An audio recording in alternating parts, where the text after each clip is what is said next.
साईं ज़ाहिद राजपर साहब खे असांजो जेको ॿियो स्पीकर, ॿियो अहम स्पीकर, त उहे अचनि ऐं पंहिंजनि ख़्यालनि जो इज़हार कनि। सदायती सबका बुख न पासे का जे हीअ ते हीअ ज़ात जी जुंबश नाहे जा मूसी हले सा जा जी मिठो न करे। स्टेज ते वेठल ऐं पंडाल में वेठल सिंध जा सजणो, जीअ सिंध जी लतीफ़ जी ॿोली। सभ खां पहिरियां जसलाणे सिंधी अदबी संगत ज़िलो जामशोरो ऐं सिंध यूनिवर्सिटी जी शाख जंहिं हीउ भरपूर प्रोग्राम कयो, उनखां पोइ वॾी शाबस ॾिजे सिंधी अदबी संगत जे नए चूंडियल सेक्रेटरी जनरल खे, जेको अञा 15 तारीख़ ताईं 15 तारीख़ चूंडियो आहे ऐं मथां हीउ हेॾो इवेंट न अनाउंस कयो, जंहिं सबबु तव्हां सुबुह खां ॾिसंदो, मां त सुबुह खां सोशल मीडिया ते वेठो आहियां, त सॼी सिंध में हिकिड़ो तहरुक आयो आहे, उहो सिंधी अदबी संगत जे करे आयो आहे। ऐं सिंधी अदबी संगत जे करे अॼु सॼी सिंध में ॾाढा हिकिड़ा शानदार क़िस्म जा प्रोग्राम, कॉन्फ्रेंसूं, मुशाइरा ऐं रैलियूं निकिरनि पियूं, जागरता रैलियूं हुजनि। इहा शाबस जे थी, छाकाणि त ताज़ो असांजो सिंधी ॿोलीअ जो हिकिड़ो ख़ूबसूरत शाइर बि असां खां विछड़ी वियो। 3 ॾींहं सिंधी अदबी संगत सोगवार हुई ऐं एतिरे मुख़्तसिर अरसे में इहा प्लानिंग करणु ऐं हेॾो शानदार इवेंट करणु सॼी सिंध में, ऐं उन लाइ सिंधी अदबी संगत जो मर्कज़ सेक्रेटरी जनरल अहमद सोलिंग साहिबु जसुल आहिनि सचुपचु।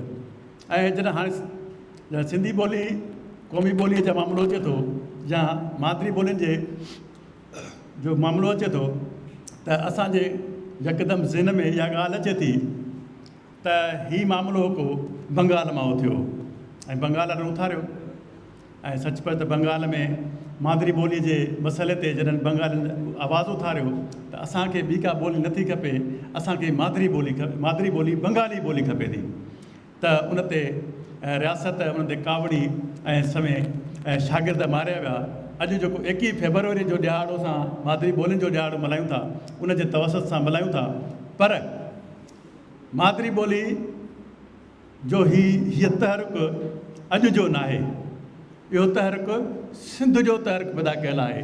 जॾहिं अरगुननि ऐं तुर्खाननि सिंध ते फारसी मरी ऐं तॾहिं भिटाए चयो, तो जो फारसी पढ़ी गोलो तूं गुलाम, उञो ता आप गुरी बुखियो ता ताम, इहो आमन संदो आम ख़ासन मञा कीनगी। उन भिटाई तॾहिं चयो हो जॾहिं अरगुननि सिंध ते फारसी मड़ी ऐं सिंध जे ठटे जे आलमनि इन खे ॻाल्हि खां इनकार कयो, असांखे फारसी नथी खपे, असां सिंधी पंहिंजी पढ़ाईंदासीं। जंहिं सबबु समय सिंधी शागिर्दनि जॾहिं फारसी पढ़ण खां इनकार कयो त उनजूं ज़बानूं वॾियूं हुयूं। इहो त उतां खां शुरू थो थिए, जेको अॼु तसलसल असांजो क़ाइमु आहे, असांजी ॿोली बची आहे त उन तसलसल सां बची आहे। ॿियो, सिंधी ॿोलीअ खे सभ खां वधीक बचायो आहे आशिक़नि। हे तव्हां जहिड़ा पहिरें उघाड़ा जेके आशिक़ आहियो, उन्हनि बचायो आहे। जॾहिं बि सिंधी ॿोलीअ ते ॾुखिया वक़्तु आया आहिनि त इहे सिंध जा आशिक़ ॿाहिरि निकिता आहिनि।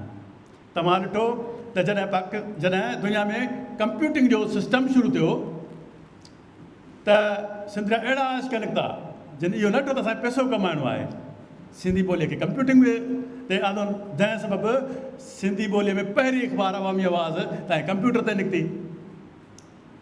उनखां पोइ गूगल जो ज़मानो जॾहिं आयो त तॾहिं ईअं थियो त गूगल लाइ बि अहिड़ा आशिक़ निकिता जिन न ॾिठो असांखे पैसो कमाइणो आहे, तॾहिं उन्हनि इहो कमु कयो। अॼु गूगल ते सिंधी ॿोली ऐं सिंधी ॿोली तव्हां लिखी ऐं पढ़ी सघो था।